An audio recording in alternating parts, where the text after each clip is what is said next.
Dobar dan, dragi prijatelji, ljubitelji književnosti i pisane reči. Današnji segment 3 minuta za književnost posvetit ćemo delu Gabriela Garcia Marqueza 100 godina samoće. Mnogo godina kasnije, pukovnik Aureliano Buendija setit će se onog davnog popodneva kada ga je otac poveo da prvi put vidi led. Macondo je onda bilo selo sa 20 kuća od blata i trske sagrađeno na obali reke, čije su se bistre vode valjale koritom punim uglačanih oblutaka, belih i velikih kao neka preistorijska jaja. Svet je bio tako nov. Mnoge stvari još nisu imale ime i da bi se pomenule, trebalo ih je pokazati prstom. Svake godine u martu jedna porodica odrpanih cigana postavila bi svoju čergu blizu sela i uz treštanje zurli i bubnjeva prikazivala nove izume. Prvo su doneli magnet, jedan krupan ciganin kudrave brade i vrapčijih ruku koji se predstavio kao Melkijades, priredio je javnu mađioničarsku predstavu, nazivajući je 8. čudom mudrih alhemičara iz Makedonije.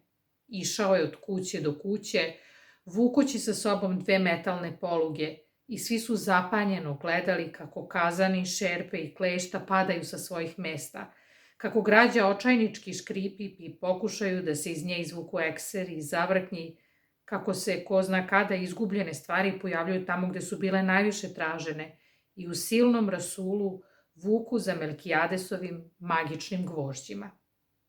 Predmeti imaju svoj lični život, izvikivao bi ciganin grubim glasom, stvar je u tome da im probudiš dušu.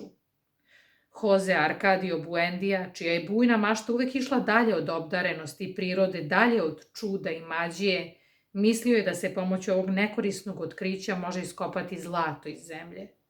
Melkijades, koji je bio pošten čovek, upozorio ga je.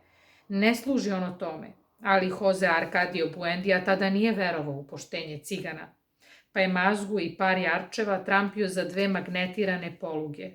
Ursula Iguaran, njegova žena, koja je da bi uvećala okrenjenu očevinu računala s tim životinjama, nije uspela da ga odvrati. Uskoro će nam preteći zlata da popločimo kuću, uzvratio je njen muž. Mesecima se upinjao da dokaže opravdanost svojih nadanja. Ispitivao je predeo stopu po stopu, uključivši dno reke, vukao 2 gvozdene poluge i glasno deklamovao Melkijadesove čarobne reči.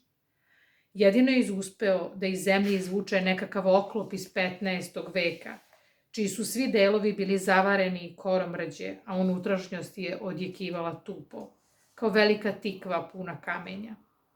U martu se vratiše cigani. Ovog puta su doneli dogled i lupu veliku kao doboš i izložiše ih kao poslednje otkriće Jevreja iz Amsterdama.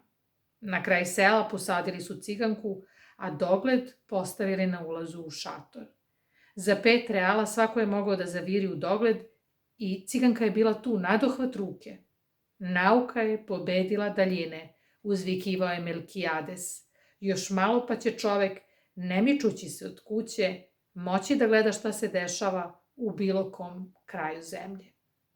Bio je ovo kratak odlomak iz dela Gabriela Garcia Marqueza 100 godina samoće.